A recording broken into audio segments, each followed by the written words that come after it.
आज अमरावतीमधील या शिक्षक मेळाव्याला उपस्थित भारतीय जनता पक्षाचे नेते आणि राज्याचे माजी मंत्री माननीय आमदार संजय कुटेजी, आपल्या पक्षाचे जिल्हाध्यक्ष आणि माननीय खासदार माननीय डॉक्टर अनिल बोंडेजी, आमच्या पक्षाच्या नेत्या आणि महाराष्ट्राच्या विकासामध्ये, देशाच्या विकासामध्ये माननीय प्रधानमंत्री मोदी यांच्या नेतृत्वातल्या सरकारमध्ये अत्यंत प्रभावीपणे संसदेमध्ये आपल्या विचाराकरता ज्यांनी काम केलं आहे आणि फार थोड्या मतांनी आपल्या लोकसभेमध्ये आपला पराभव झाला अशा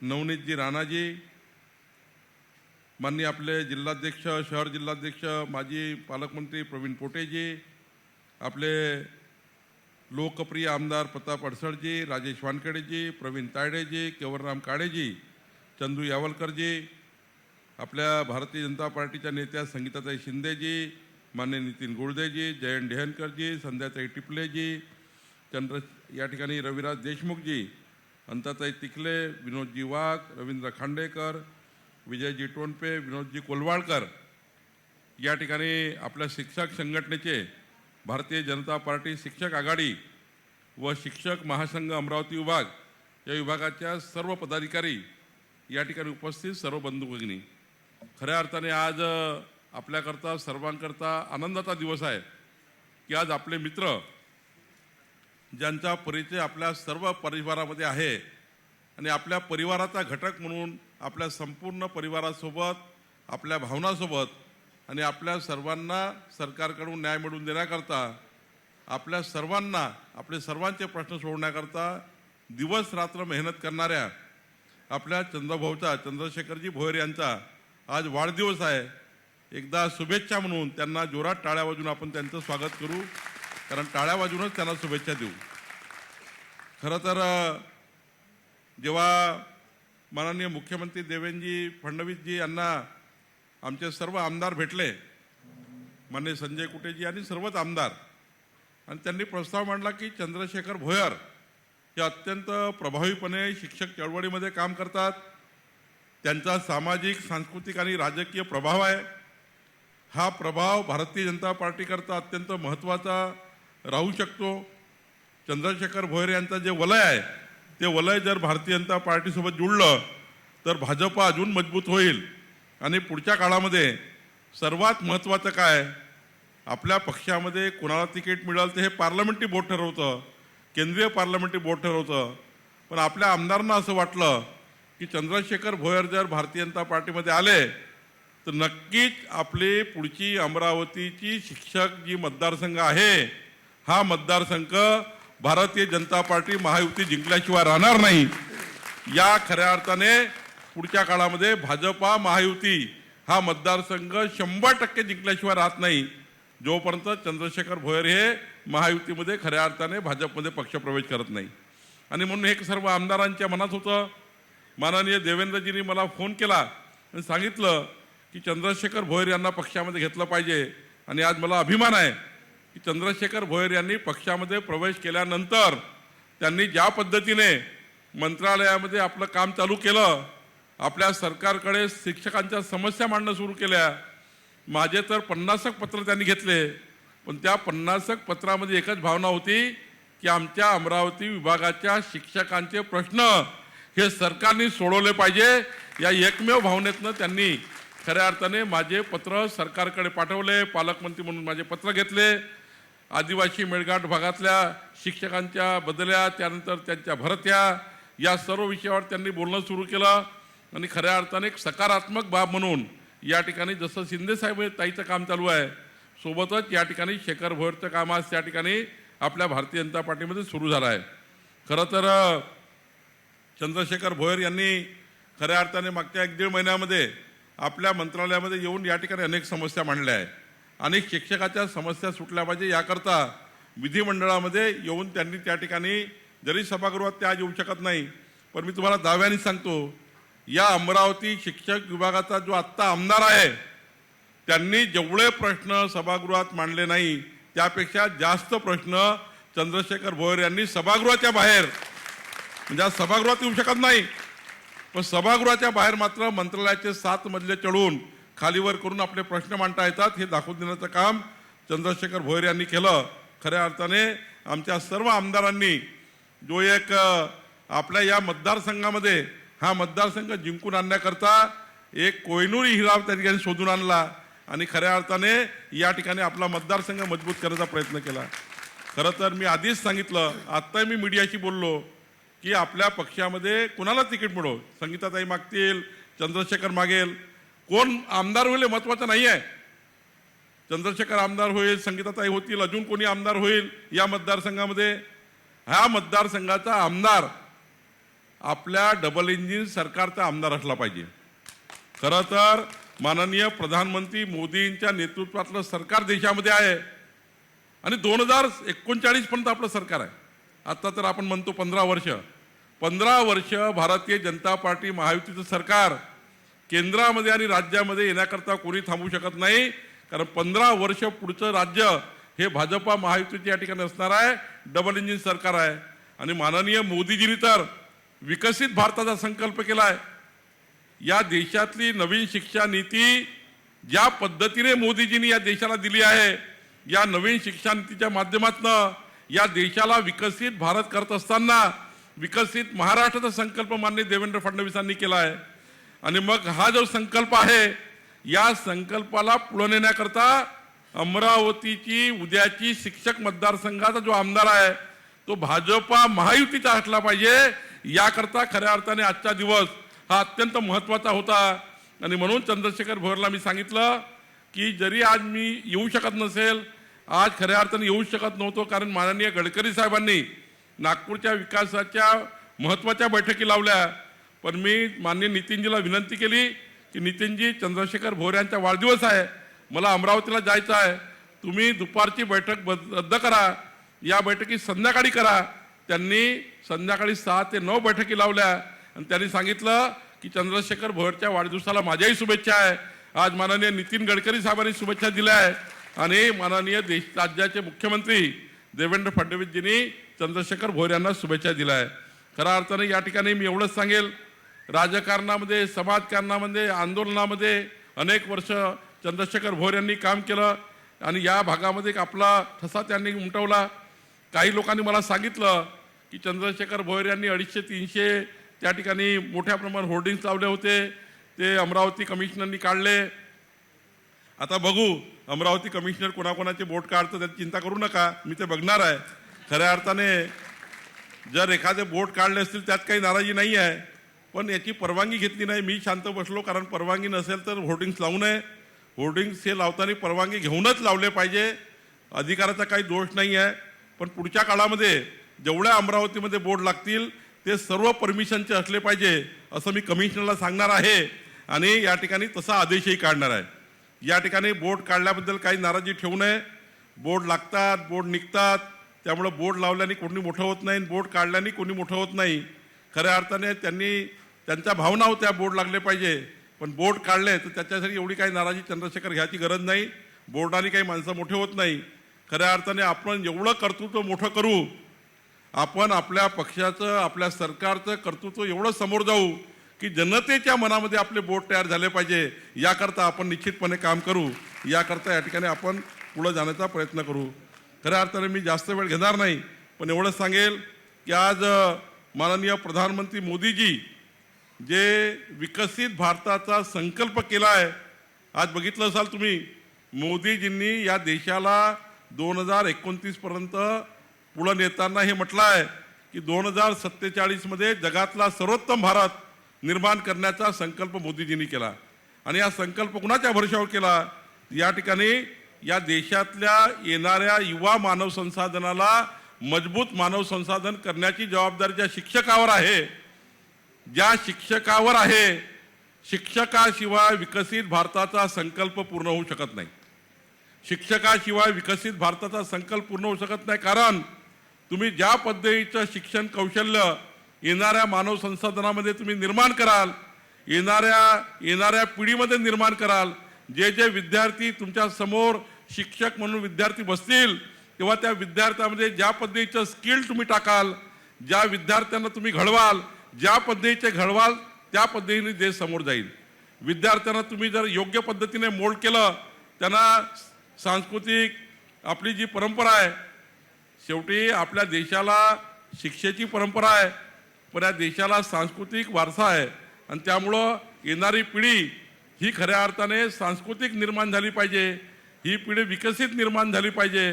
प्रचंड मानव संसाधन निर्माण करताना स्किल डेव्हलपमेंट निर्माण केलं पाहिजे, ज्याकरता आपल्या सरकारने या ठिकाणी भूमिका घेतली आहे आणि म्हणूनच या ठिकाणी मोठ्या प्रमाणावर देशाची शिक्षण नीती आली आहे आणि या शिक्षण नीतीमध्ये खऱ्या अर्थाने आपल्याला पुढे जात आहे। एकीकडे मोदीजींनी शिक्षणाकरता देशाला पुढे नेताना जास्तीत जास्त देशातली सर्वात उच्च प्रायोरिटी शिक्षणाला दिली आहे आणि म्हणून आपल्या अमरावतीमध्ये जी आज बाब आहे की अमरावतीमध्ये आपण तर बघतो की राष्ट्रसंत तुकडोजी महाराज, संत गाडगेबाबा, शिक्षण महर्षी डॉक्टर पंजाबराव देशमुख, म्हणजे या अमरावती शहर जिल्ह्याला, या विभागाला इतकं महत्त्व आहे की राष्ट्रसंत तुकडोजी महाराज, संत गाडगेबाबा, शिक्षण महर्षी पंजाबराव देशमुखांची भूमी आहे आणि या भूमीमध्ये तर या ठिकाणी शिक्षणाची फार मोठी उंची निर्माण करायची आहे। शिक्षण महर्षी पंजाबराव देशमुखांना अभिप्रेत असलेला या ठिकाणी विभाग आपल्याला पुढे न्यायचा आहे आणि म्हणून याकरता देशातलं आणि महाराष्ट्राचं सरकार काम करत आहे। आमच्या अनिल बोंडेजींनी राज्यसभेमध्ये खऱ्या अर्थाने अमरावती करता या ठिकाणी शिक्षणाचं हब तयार झालं पाहिजे। आमच्या त्या ठिकाणी नवनीत राणांनी त्यांच्या कार्यकाळामध्ये अमरावतीमध्ये शिक्षणाचं हब निर्माण केलं गेलं पाहिजे। इथला विद्यार्थी पुणे हैदराबादला जाऊ नये याकरता देशातल्या सर्वच संस्था अमरावतीमध्ये आणण्याकरता त्यांनी त्या ठिकाणी प्रयत्न केला। पण मी तुम्हाला आवर्जून सांगतो, आमचं सरकार निश्चितपणे, जसं आता परवा आपण बघितलं, एक पाऊल आपण पुढे गेलो आहे। माननीय देवेंद्रजींनी माझ्यावर जबाबदारी दिली पालकमंत्री म्हणून। आज आमचे 7 आमदार निवडून आले आहे।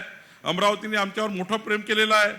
थोड्या मताने आमचा पराभव झाला, आमच्या चुकामुळे आमचा पराभव झाला लोकसभेमध्ये, पण आमच्या चुका आम्ही दुरुस्त केल्या आणि ताई आपल्या चुका आपण ज्या झाल्या त्या दुरुस्त केल्या आणि 7 आमदार आपले महायुतीचे निवडून आले।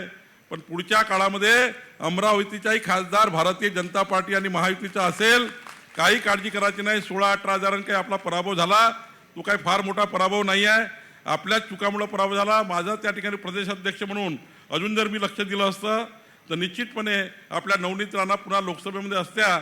एकडे लोकसभेमध्ये नवनीत राणाजी, दुसरीकडे त्या ठिकाणी आपले डॉक्टर अनिल बोंडेजी राज्यसभेमध्ये, ही जी जोडी असती तर खऱ्या अर्थाने अमरावतीचे प्रश्न पुन्हा एकदा माननीय प्रधानमंत्री मोदीच्या नेतृत्वामध्ये सुटले असते।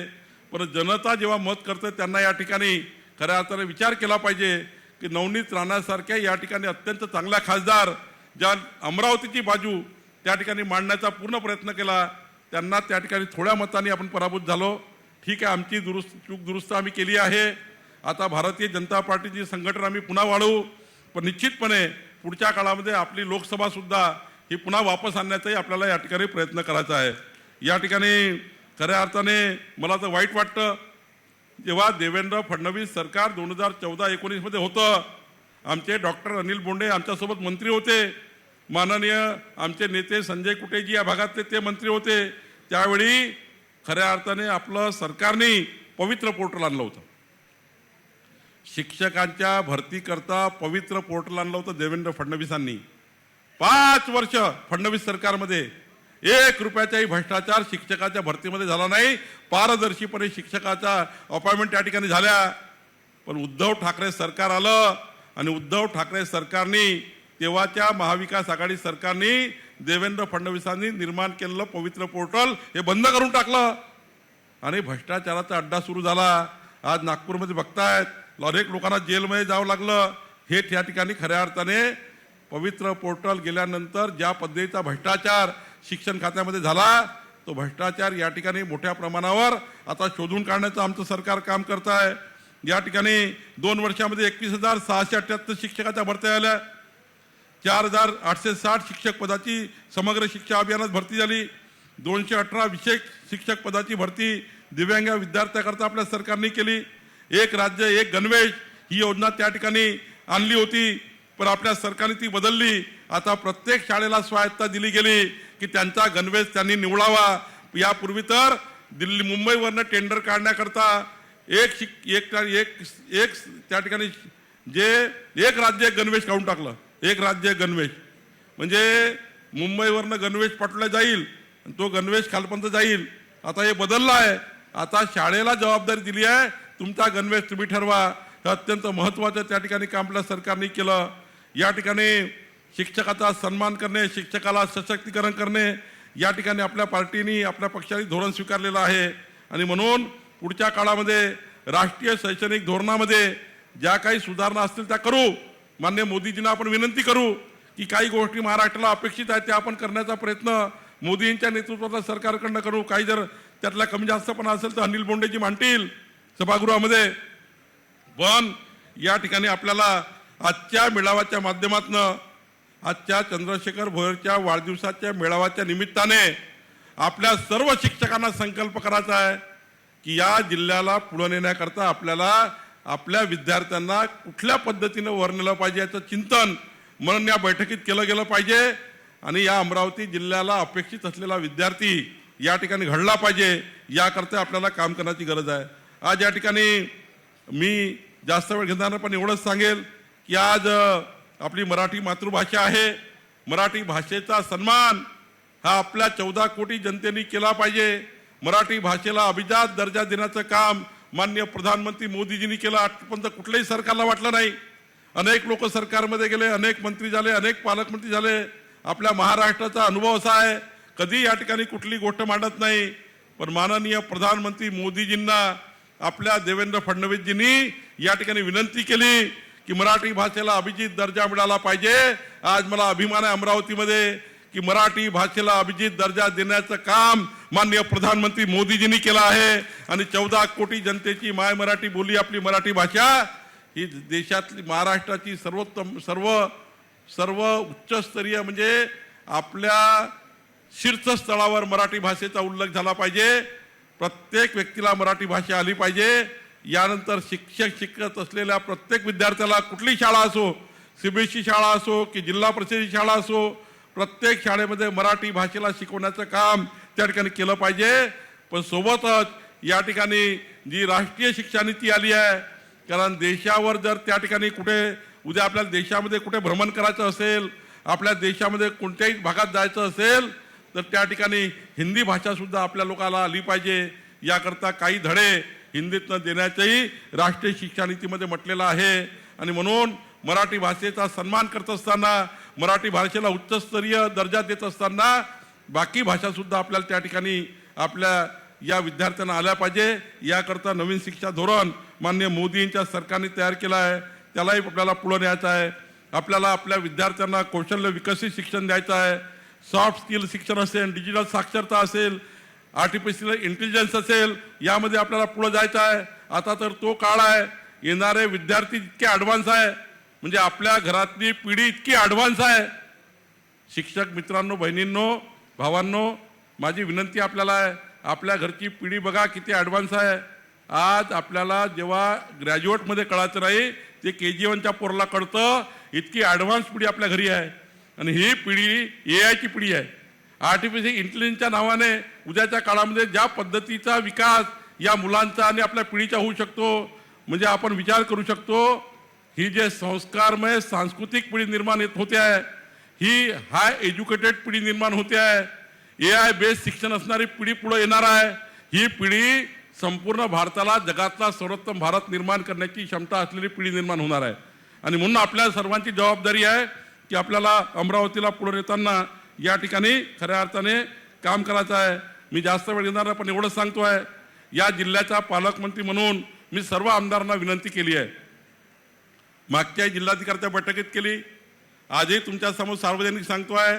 सर्वात जास्त पालकमंत्री म्हणून माझं कशावर लक्ष असणार तर शिक्षण आणि आरोग्य विभागावर लक्ष असणार आहे. या जिल्ह्यातला शिक्षण आणि आरोग्य आणि स्वच्छता या विषयावर जास्त काम आपल्याला करायचं आहे. बेसिक मुद्द्यावर काम करायचं आहे. या जिल्ह्याच्या शिक्षण व्यवस्थेला जेवढा पैसा सरकारकडे आणावा लागेल, या ठिकाणी मोठ्या मोठ्या शिक्षण संस्था इंट्रोड्यूस करावं लागेल. मी या ठिकाणी अमरीश भाईशी बोलणार आहे, मी या ठिकाणी विद्या एरेवळकर ताईशी बोलणार आहे. खऱ्या अर्थाने मोठ्या मोठ्या शिक्षण संस्था अमरावतीमध्ये आल्या पाहिजे, याकरता काय फॅसिलिटी द्या त्या देऊ. पण पुढच्या काळामध्ये सिम्बॉसिस या ठिकाणी असली पाहिजे, या ठिकाणी खऱ्या अर्थाने मोठ्या मोठ्या शिक्षण संस्था आल्या पाहिजे, IIT वगैरे सर्व संस्था आल्या पाहिजे, याकरता आपण प्रयत्न करणार आहोत. आणि आता देवेंद्र फडणवीसांनी परवा सांगितलं, माननीय मुख्यमंत्री साहेबांनी, की आपल्याला आता IT पार्क सुद्धा अमरावतीमध्ये आला पाहिजे, याकरता आपण पुढे जातो आहे. आपला मैत्री पार्क असेल, IT पार्क असेल, रोजगार निर्मिती असेल, रोजगार निर्मिती करण्याकरता त्या ठिकाणी जे मानव संसाधन आहे ते पुढे नेण्याची आपल्याला गरज आहे. आणि म्हणून आपण त्या ठिकाणी काम करतो आहे. मला माहिती आहे शिक्षकाच्या मनात काय आहे. आपल्या शिक्षकांना मागच्या काळामध्ये 20% जे अनुदान दिलं, 20% अनुदानाचा GR निघाला, पण ते अनुदान त्या ठिकाणी कॅश रूपा म्हणजे पगाराच्या रूपाने अजून भेटलं नाही आहे. ती त्या ठिकाणी शिक्षकाची मागणी आहे, ती मागणी आहे. काही मागणी आपली जुन्या पेन्शन योजनेची आहे, मला माहिती आहे. आज तुम्हा लोकांना त्या ठिकाणी मागच्या निवडणुकीमध्ये पराभव झाला चंद्रशेखरचा, आमच्या शिंदेताई पराभूत झाल्या. काय खोटारडेपणा केली, काय खोटारडेपणा केली की आम्हाला या ठिकाणी पेन्शन योजना आम्ही देऊ. म्हणजे बघा, भाजपवाले पेन्शन योजना देणार नाही, आम्ही पेन्शन योजना देऊ, आम्हाला मतदान करा.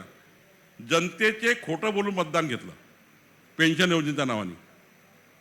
आता तुम्ही का नाही विचारत त्यांना, ज्यांनी मतं घेऊन पडून गेले. शेवटी मतं हे कर्ज असतात, मताचं दान दान नसतं. मताचं दान जरी शब्द महामानव डॉक्टर बाबासाहेब आंबेडकरांच्या संविधानामध्ये आहे, पण आम्ही सर्व जे व्यासपीठावर आमचा सत्कार झाला माझ्यासहित सर्वांचा, आम्ही सर्व लोक मतं हे कर्ज समजतो आहे. आणि 5 वर्ष इमानदारीनं काम करून जनतेच्या मताचं कर्ज परत केलं गेलं पाहिजे, या भूमिकेवर आम्ही काम करतो. पण काही लोक खोटे बोलतात. मागच्या निवडणुकीमध्ये खोटं बोलून सांगितलं का नाही सांगितलं सांगा. जुन्या पेन्शन योजनेबद्दल खोटं बोलले की नाही बोलले सांगा ना. चंद्रशेखर भोरचा पराभव का झाला, आमच्या शिंदेताईला का हरवलं? कारण त्यांनी सांगितलं आम्ही निवडून आल्याबरोबर तुम्हाला पेन्शन योजना देतो. म्हटलं की नाही म्हटलं? तुम्ही सांगून नाही राहिले, गडबड आहे. आता काय झालं? आता कसं वाटतंय? आता कसं वाटतंय? हा, अरे कसं वाटतंय? आता तुम्ही काय करणार आहे? हा,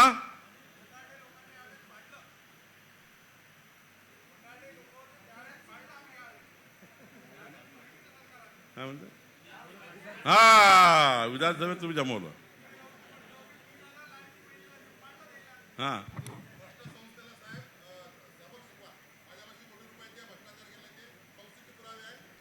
ज्या ज्या संस्थेने भ्रष्टाचार केला असेल त्या सर्व संस्थेचे पुरावे माझ्याकडे द्या. मी त्यांच्यावर गुन्हे दाखल केल्याशिवाय राहणार नाही. काही काळजी करू नका, आपण गुन्हे दाखल करू, काही काळजी करू नका. कोणी किती मोठा राहू द्या, किती या ठिकाणी लागून चालणार नाही आहे. आणि त्यामुळं खऱ्या अर्थाने आपलं शिक्षण संस्था आता ज्या इमानदार आहे त्यांच्या पाठीशी राहू, ज्या भ्रष्टाचार करतील त्यांना जेलमध्ये टाकण्याचंही काम करू. ज्या संस्था मालकांनी त्या ठिकाणी लोकांना लुबाडलं, आमच्या शिक्षकांना लुबाडलं आहे, त्या शिक्षकांच्या पाठीशी सरकार उभं राहील याची ग्वाही मी आपल्याला देतो. आणि पुढच्या काळामध्ये खऱ्या अर्थाने आपलं शिक्षण विभाग हा प्रचंड पुढे न्यायचा आहे. मी तुमच्याकडनं आज एकच मागणी करतो, चंद्रशेखर भोयरच्या वाढदिवसानिमित्त एक मागणी करू का? तुम्हाला मागणी करू का? आमच्या शिक्षक भावा बहिणींना मागणी करू का एक आज? अरे वाढदिवसाला काही तर द्यावं लागेल ना, वाढदिवसाला आले तर काही द्यावं लागेल ना, वाढदिवसाला काहीतरी द्यावं लागतं.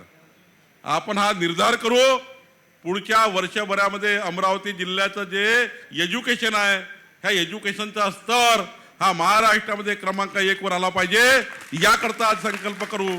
खऱ्या अर्थाने एखाद्या चांगल्या कार्यकर्त्याचा वाढदिवस म्हणजे काय आहे, ज्या क्षेत्रात तो काम करतो त्या क्षेत्रातली या ठिकाणी पातळी उंचावली पाहिजे. मी तुम्हाला मदत केला आहे. मी एकच सांगेल, या जिल्ह्याचा पालकमंत्री म्हणून, राज्याचा मंत्री म्हणून मी माननीय मुख्यमंत्र्यांकडे येऊन जे वाटेल ते करून द्यायचा प्रयत्न करेल, तुमच्याकरता जे आणायचं ते काम करेल. पण तुम्ही मात्र माझी विनंती आहे का, या जिल्ह्याची शिक्षणाचा जो स्तर आहे तो महाराष्ट्र क्रमांक 1 वर कसा येईल याचा निर्धार आपण आज करा. बाकी राजकारणाच्या गोष्टी, पॉलिटिकल गोष्टी होत राहील, पुढे घोडा मैदान आहे तेव्हा आपण निपटून घेऊ, काही काळजी करू नका. आता पुढचा आमदार आपलाच असणार आहे, महायुतीचा आमदार असणार आहे. विधानमंडळामध्ये महायुतीचा आमदार असेल तर डबल इंजिन सरकारकडनं या ठिकाणी योजना आणेल. आणि जर असा फोकणारा आमदार निवडून आला तर या ठिकाणी घरी गेल्याशिवाय तुम्ही राहणार नाही, काहीच काम होणार नाही.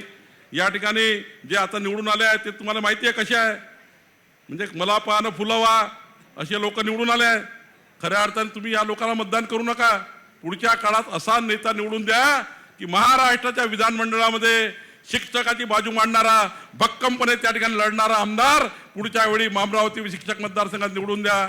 आपलं सरकार पुढचे 15 वर्षे राहणार आहे, काही काळजी करू नका. या शिक्षण खात्यामध्ये आमूलाग्र बदल आपल्याला घडवायचा आहे. अमरावती जिल्हा हा नंबर 1 वर आणायचा आहे. अमरावती जिल्हा शिक्षणात नंबर 1 वर आणण्याकरता मला जे जे काही करावं लागेल ते करण्याशिवाय मी राहणार नाही. एवढंच वचन चंद्रशेखर भोयर तुमच्या वाढदिवसानिमित्त देतो. आणि आता फोटोची कापाकापी करायची नाही. बॅनर लावायचे तुम्ही नाही कापले आहे. हे जे बॅनर लावणार आहे हे कलाकार आहे, हे मोठे कलाकार आहे आपले खालचे कार्यकर्ते. मग ते बोंडेचा फोटो अडवतील, मग ते पोटेचा फोटो हटवतात. तुम्ही नाही केला, मला माहिती आहे ते कोण केलं हे माहिती आहे. मग बावनकुळेचा लहान करतील, तर याचा मोठा करतील, ते आपापल्या सोयीनं जुगाड करतात. म्हणजे एवढूसा मग राणा ताईचा एवढा करतील, मग रवी राणाचा मोठा करतील, दोघाचाही कापून टाकतील, मग कोणाचा टाकतील. म्हणजे हे फोटोवाले दुसरेच आहे. अनिल भाऊ, अनिल बोंडे साहेबाचा फोटो नाही आहे. काल मला 50 फोन आले. आपला पोटेचा फोटो नाही आहे, 50 फोन आले. मी म्हटलं पोटेचा फोटो आणि अनिल बोंडेचा फोटो टाकला नाही टाकला तर काय, ते जिल्हाध्यक्ष आहे, त्याच्यामध्ये नाराज होण्याची गरज नाही. अनिल बोंडेनी आणि पोटेनी मला आल्यावर सांगितलं आपल्याला कार्यक्रमाला जायचं आहे, त्याला शुभेच्छा द्यायच्या आहे. हे फोटोवाले लोक बदमाश आहे, त्या चंद्रशेखर भोवरचा काही दोष नाही आहे. पण हे फोटो लावणारे जे लोक आहेत ना, याच्यापासून थोडं दूर राहायला पाहिजे. हे झगडा लावणारे लोक आहेत. आतापासून मग बोंडेचा कापतील, मग संगीताताईचा कापतील, मग तुमचा मोठा करतील, 2 महिन्यात संगीताईचा मोठा करतील, तुमचा लहान करतील. हे कार्यक्रम करणारे लोक आहेत.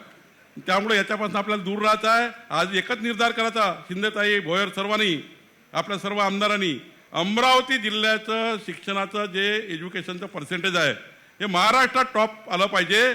तरच खऱ्या अर्थाने भाऊसाहेब पंजाबराव देशमुखाला खरी श्रद्धांजली आहे. नाहीतर काही फायदा नाही. चंद्रशेखरचा वाढदिवस आला, आम्ही जेवून गेलो, मी जेवण करून चालला जाईल, झाला वाढदिवस, काही कामाचा नाही. त्यामुळं तुझ्या वाढदिवसानिमित्त एकच संकल्प कर की अमरावतीमध्ये शिक्षणाकरता काय काय करता येईल, कुठल्या इन्स्टिट्यूट आणता येईल, काय काय करता येईल, आपल्या सरकारकडनं काय मिळवता येईल, आपल्याला त्या ठिकाणी आदिवासी भागातल्या शाळा कशा मजबूत करता येतील, तिथे त्या ठिकाणी शौचालय कसे निर्माण करता येतील, त्या ठिकाणी सर्व सुविधायुक्त शाळा कशा असतील, आपल्याला चांगलं वातावरण कसं असतील, AI बेस आपल्याला कसं शिक्षण घेता येईल. आर्टिफिशियल इंटेलिजन्सवर जगातलं कुठलंही शिक्षण आदिवासी भागातल्या शाळेच्या डिजिटल पडद्यावर जगातलं कुठलंही शिक्षण आदिवासी विद्यार्थ्यांना घेता आलं पाहिजे. याकरता असं अमरावती जिल्हा आपल्याला करायचा आहे. याकरता आपल्याला काम करायचं आहे. आपण सर्व मिळून परिवर्तन करू शकतो, एवढी क्षमता या व्यासपीठामध्ये आहे. ही क्षमता भाजप आणि महायुतीच्या व्यासपीठामध्ये आहे, ही क्षमता दुसऱ्या व्यासपीठामध्ये नाही. मग आपल्याकडे लोकांच्या नजरा, आपल्याकडे लोकांना अपेक्षा आहे, त्या लोकांच्या अपेक्षा आपण पूर्ण करू, एवढंच वचन मी देतो. खूप खूप धन्यवाद. एबीपी माझा, उघडा डोळे बघा नीट.